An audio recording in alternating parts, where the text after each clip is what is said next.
The sun doesn't shine every day. The storms will come. There are times when the nights will be long and dark and you will be alone. There will be times when the darkness seems to consume everything. But don't let it consume you. That's anxiety. Stop. You're not where you think you are. Your map isn't producing the desired outcome. It's wrong. What should you do? You don't know. Stop. Because if you don't know where to go, there's no point going anywhere. And then what? Prepare. That's anxiety. Stop. Prepare. Well, people hate that because, well, for obvious reasons. Prepare. For what? Everything. Very, very demanding psychophysiologically. And that's also something that's really worth knowing. It's like anxiety isn't just a psychological state that's unpleasant. It's like you're revved up and you're burning resources like mad. And you're in a biochemical state such that's optimized for quick action, but that's toxic if you inhabit it for any length of time. So not knowing what to do, that is not good. And it isn't just that it makes you feel bad. It's you're running your machinery faster than you can replenish it. For some reason, there is this facade that life should be full of happiness and without its suffering, which actually makes us suffer even more. Because when we get sad or something bad happens, we do not only feel bad about the thing itself, but we also feel bad because our life is not the way it is supposed to be. Not realizing suffering and sadness is just a part of life, and they're inevitable. Unless you learn your lesson, it will keep hurting. Not only it will never stop, it will also keep increasing the amount, so you won't get used to it. And it doesn't matter how you get knocked down in life, because that's going to happen. All that matters is that you got to get up. You have to get up. Whatever experience you're having right now, it has not come to stay. It has come to pass. Sometimes you have to just back up and go within yourself and pray and meditate and recharge your batteries. Go away, clear your head, and then come back and look at it from a different vantage point. Don't operate while you are under the spell or the effect of what's going on. Don't allow your emotions to control you. We are emotional, but you want to begin to discipline your emotion. If you don't discipline and contain your emotions, they will use you. You don't have to force yourself or motivate yourself to think negatively, to be depressed, to beat yourself up over the head, to feel loaded with guilt. You don't have to make any effort to do that. Your mind is on automatic. It will do that by itself. But if you want to begin to move into your own personal greatness, you've got to be willing to go against the tide. You've got to be willing to harness your will and say, in spite of this, I'm in control here. I'm not going to let this get me down. I'm not going to let this destroy me. I'm coming back.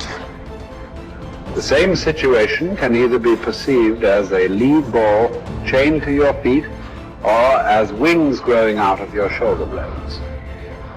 How you interpret the challenge is crucial to your success of overcoming it. Ultimately, it's never the challenges that matter, but how you perceive them.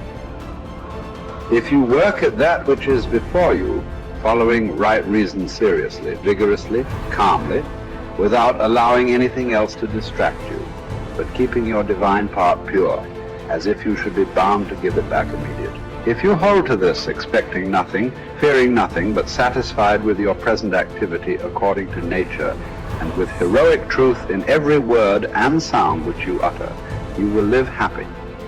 And there is no one who is able to prevent this.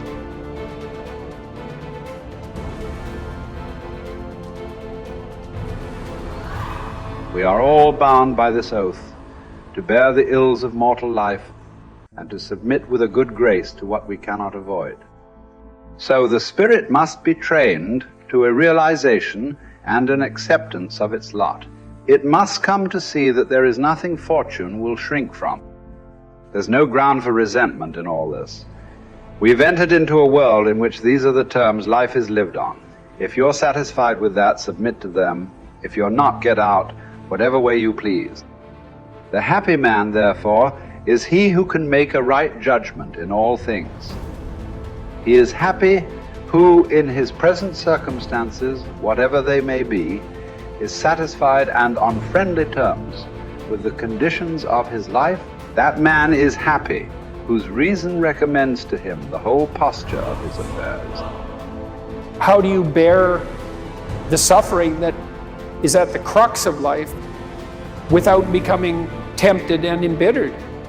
That's really, really difficult. Now, someone might point out, go ahead and be bitter, see where that gets you. And if you have any sense, and generally people have at least some, they know that being sick and bitter is worse than just being sick.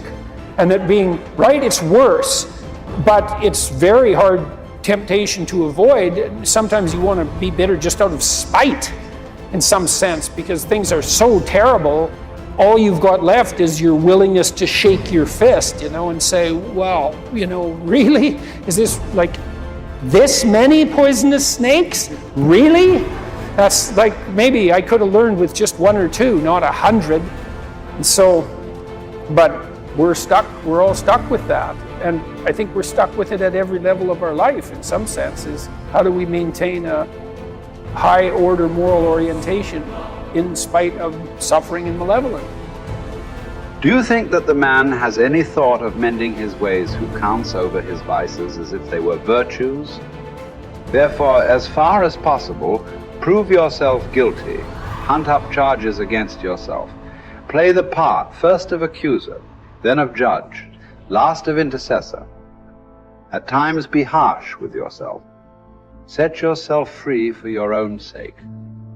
Gather and save your time, which till lately has been forced from you or filched away, or has merely slipped from your hands. Make yourself believe the truth of my words, that certain moments are torn from us, that some are gently removed, and that others glide beyond our reach.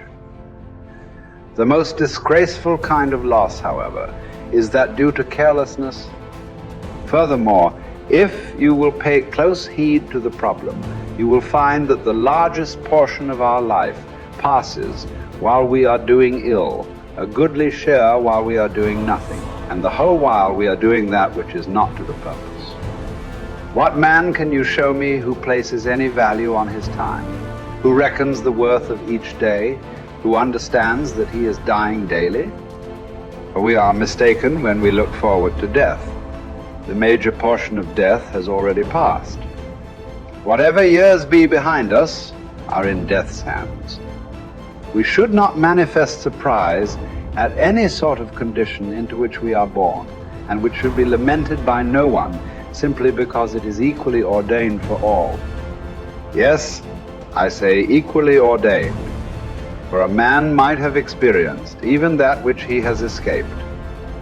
And an equal law consists not of that which all have experienced, but of that which is laid down for all. Be sure to prescribe for your mind this sense of equity. We should pay without complaint the tax of our mortality. If you're looking for certainty, the reality of suffering is certain. I mean, what do you accept as evidence above all else? That's a good question. That's a hard question. But I would say pain is up there. It's very difficult not to believe in the reality of your own pain. It's somewhat easier not to believe in the reality of other people's pain. That's not so easy either, but it's your pain seems to be undeniably real.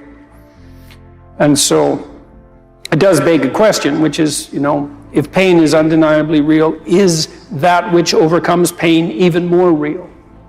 And I think that's, in some sense, that's the idea that lurks behind the idea of the resurrection.